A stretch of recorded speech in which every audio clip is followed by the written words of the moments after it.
नमस्कार दोस्तों, मैं Lokesh Sethia, founder partner SR wealth research and share market Gurukul. आप सबको मेरे इस चैनल पे स्वागत करता हूँ। दोस्तों, स्टॉक ऑफ द वीक इस सेगमेंट में हम ऐसा एक स्टॉक के बारे में बात करते हैं जो आने वाले सप्ताहों में बहुत अच्छा प्रदर्शन दिखा सकता है। तो इसमें किस तरह से हम स्टॉक चूज करते हैं, उसमें फंडामेंटल्स प्लस टेक्निकल दोनों का मिलान करके हम देखते हैं कौन सा स्टॉक एक आउट परफॉर्मेंस दिखा सकता है मार्केट में। अगर मार्केट में थोड़ा बहुत भी पॉजिटिविटी रहा तो वो स्टॉक आउट परफॉर्म कर सकते हैं। तो इस तरह का स्टॉक हम आइडेंटिफाई करते हैं और आप लोगों को लेके आ रहे हैं। आप लोगों के लिए लास्ट हमने टीवीएससी चक्रा दिया था 36-3700 के रेंज में। अभी 4100 चल रहा है। उसके बाद हमने यस बैंक दिया था, बट वो अभी भी मूव नहीं हुआ लास्ट वीक जो हमने दिया था। आज जो हमने स्टॉक आइडेंटिफाई किया उसके बारे में हम बात करते हैं।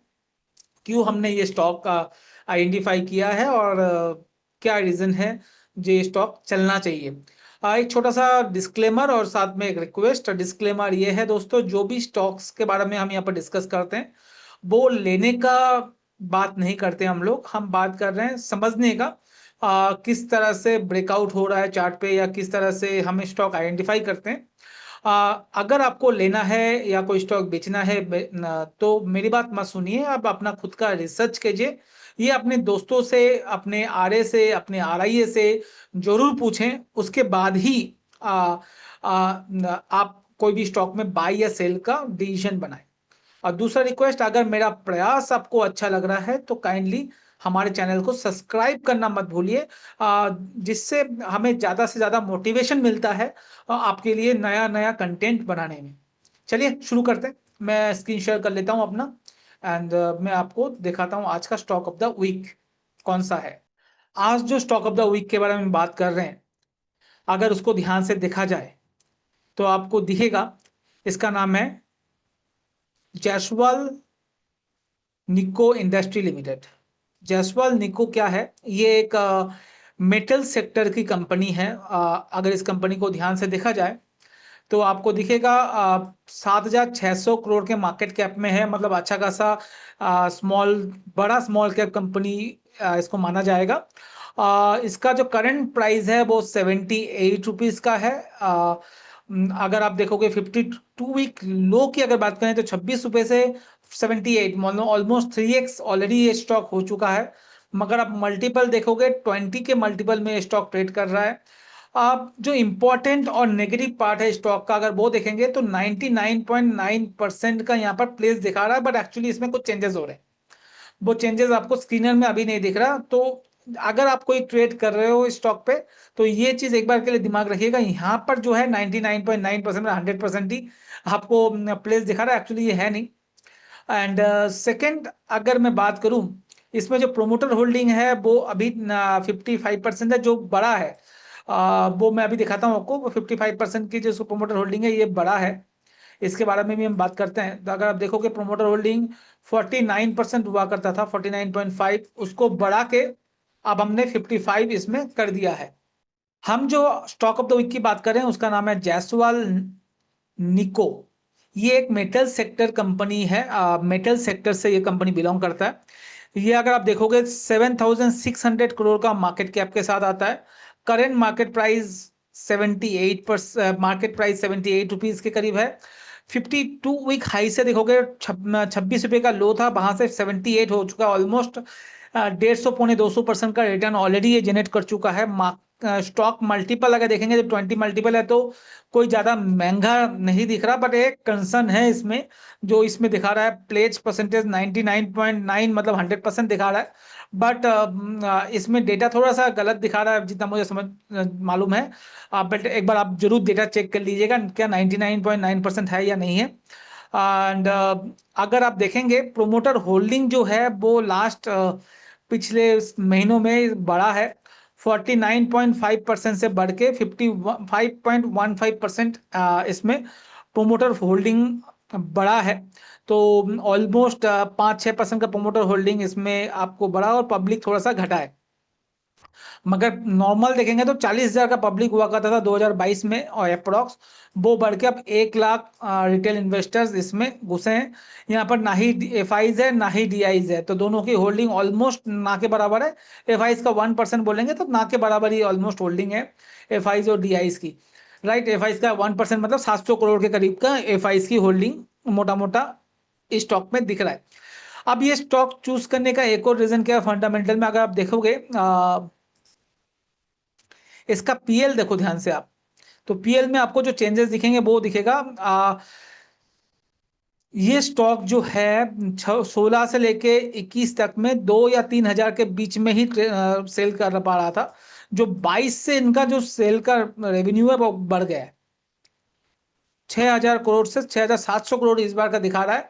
जहां पर जो इनका प्रॉफिटेबिलिटी है आप देखोगे, ये इसको हटा दीजिए तो ये क्योंकि अदर इनकम है, इसको अगर हटा दें तो मोटा मोटा जो प्रॉफिट है वो 227 करोड़ से लेके 370 करोड़ के करीब का एक प्रॉफिट जनरेट कर पा रहे हैं। ईपीएस इनका इंक्रीज हो रहा है, सेल्स इनका बढ़ रहा है। करेक्ट। कैश फ्लो में अगर ध्यान से, सबसे इंपॉर्टेंट क्या होता है जब वो बिल फाड़ रहा है या क्या नहीं कर रहा वो देखने के लिए हमें कैश फ्लो देखना पड़ता है। आप देखो कैश फ्लो पॉजिटिव है, तो यहाँ पर जो भी बिलिंग हो रहा है, जो भी सेल्स बढ़ रहा है, वो कैश में पैसा भी ही आ रहा है अकाउंट में। सबसे इंपॉर्टेंट चीज ये है। और उससे भी बड़ा इंपॉर्टेंट चीज क्या है, अगर डेटर्स दे देखें जहां पर हमें फेक कुछ होया नहीं है वो देखने को मालूम चलता है। डेटर्स जस्ट सिर्फ 25 डेज का है, तो बहुत अच्छा है। डेटर्स से पैसा 25 दिन के अंदर इनको आ जाता है और 30 दिन के अंदर इनको पैसा अपने क्रेडिटर्स को देना होता है। तो मोटा मोटा डेटा कोई खराब नहीं दिख रहा है। इस वजह से मैंने ये स्टॉक आइडेंटिफाई किया। अब अगर मैं इसका टेक्निकल चार्ट में देखूं तो सबसे इंपॉर्टेंट चीज क्या दिख रहा है टेक्निकल चार्ट में, आप इसको अगर थोड़ा सा मैं ड्राइंग करके दिखा पाऊं आपको, ये वाला देखिए यहां पर, ये क्या है, ये है 2008 का लेवल। 2008 में ये 55 रुपए था और वहां से ये 78 रुपीज है। स्प्लिट बोनस जो है सब इंक्लूड है इसमें, मगर डिविडेंड इंक्लूड नहीं है। अगर आप देखोगे तो 2008 से लेकर 2025 तक ये स्टॉक नेगेटिव रिटर्न ही था या साइडवेज नेगेटिव था। तो वहां से ब्रेकआउट है, मतलब कितने साल का ब्रेकआउट हुआ आप अगर कैलकुलेट करो 2008 से, तो ऑलमोस्ट 17 ईयर्स का ब्रेकआउट आपको चार्ट पे देखने को मिला है। राइट। दूसरा बड़ा पॉइंट है, मंथली चार्ट हम देख रहे हैं, इसमें बड़ा पॉइंट यह है लास्ट 4 महीने में हायर हाइज हायर लोज आपको इन चार्ट में देखने को मिला। अगर एक्चुअली 6-7 महीने से ये मूवमेंट स्टॉक में देखने को मिला है, मतलब लास्ट 6 महीने में कुछ चेंज हुआ है स्टॉक पे जो इसको जबरदस्त आउट परफॉर्मेंस दिखा रहा है। और यहाँ पर आप देखोगे तो 150-200% का जो रिटर्न हमने देखा 26 रुपए से, वो इस वजह से यहाँ पर होते हुए दिखा है। तो टेक्निकल पैरामीटर में 17 साल का ब्रेकआउट आप चार्ट पे देखो, plus higher highs higher lows monthly chart में बन रहा है, जबरदस्त वॉल्यूम के साथ बन रहा है। और तो आप देखोगे इसमें जो आरएसआई भी है वो भी काफी पॉजिटिव और 70s में चला गया है मंथली चार्ट में, ये बहुत बड़ा माना जाता है। अब मैं थोड़ा सा वीकली चार्ट में अगर देखूं स्टॉक को, तो आपको दिखेगा ये जो डाउनसाइड था इसका, डाउनसाइड का चैनल ब्रेकआउट यहां पर हुआ, उसके बाद से ये कंटिन्यूअस हाई चल रहा है। हायर हाइज बार बार बोलने की जरूरत नहीं है, कंटिन्यूअस ये हाई चल रहा है। आरएसआई यस पॉजिटिव है, थोड़ा सा ओवरब्रॉड जोन में, थोड़ा सा अगर मुझे 70 रुपीज के करीब मिले तो ज्यादा अच्छा रहेगा ये स्टॉक मुझे। बट मुझे स्टॉक काफी अच्छा लग रहा है, ये स्टॉक डबलिंग हो सकता है यहाँ से। इस वजह से मैं थोड़ा सा लंबे टाइम से भी मुझे अच्छा लगता है, लंबे टाइम फ्रेम में 5-6 महीने के पॉइंट ऑफ व्यू से भी बहुत अच्छा लग रहा है। अब इसको अगर मैं मूविंग एवरेज के पॉइंट ऑफ व्यू से देखूं तो सारे मूविंग एवरेज के ऊपर ट्रेड कर रहा है, डेली में यस, वीकली में यस, एंड मंथली में भी तो कर ही रहा है। तो सारे moving average short to long term moving average के ऊपर ट्रेड कर रहा है। आरएसआई अगर डेली चार्ट में देखेंगे तो पॉजिटिव है, क्योंकि थोड़ा सा जो ये कंसोलिडेशन हुआ है डेली चार्ट में उसके बाद का ये ब्रेकआउट है। अगर आप देखोगे डेली चार्ट में कंसोलिडेशन होने के बाद का ब्रेकआउट है और वो रिजल्ट आने के बाद का ब्रेकआउट है, तो ये और सस्टेन होने का चांसेस बढ़ जाता है। राइट। अब थोड़ा सा इसको हम अगर रैंकिंग सिस्टम पे देखें हमारा, तो मेरे रैंकिंग सिस्टम पे ये 3 का रैंकिंग आ रहा है डेली चार्ट में, प्लस वीकली चार्ट में 5 का रैंकिंग आ रहा है। तो और साथ में अगर आरएस से मतलब रिलेटिव स्ट्रेंथ अगर देखें इसका निफ्टी के साथ अगर कंपेयर करें, निफ्टी के साथ ये पॉजिटिव कोरिलेशन में दिखा रहा है। तो सारे पैरामीटर्स में मुझे ये स्टॉक ठीक लग रहा है, चाहे वो फंडामेंटल हो चाहे वो टेक्निकल हो। एक नेगेटिव पॉइंट है, वो है प्लेज परसेंटेज, वो ध्यान रखना जरूरी है। बट मैंने स्टॉक को जितना भी देखा अभी तक, ये सर्किट टू सर्किट नहीं चलता। तो अगर सर्किट टू सर्किट नहीं चलता तो आप अपने स्टॉप लॉस लगा के स्टॉक को निकल भी सकते हैं, या स्टॉक पे टाइम से निकल आउट बाहर भी निकल सकते हैं अगर कोई नेगेटिविटी आता है तो वो एक बार नजर रखना जरूरी है। अदरवाइज मुझे ये स्टॉक में बहुत प्रॉमिसिंग लग रहा है। ये स्टॉक हो सकता है 100 या 130 140 तक भी जाने का हो सकता है, 6 से 12 महीने में दिखाए। बट एक सप्ताह में मुझे लगता है ये स्टॉक अच्छा खासा प्रदर्शन दिखा सकता है।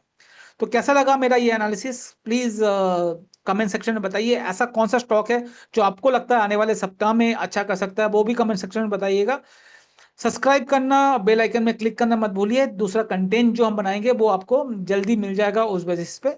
उसके लिए प्लीज सब्सक्राइब जरूर कीजिएगा। आज के लिए इतना ही। धन्यवाद। Thank you very much.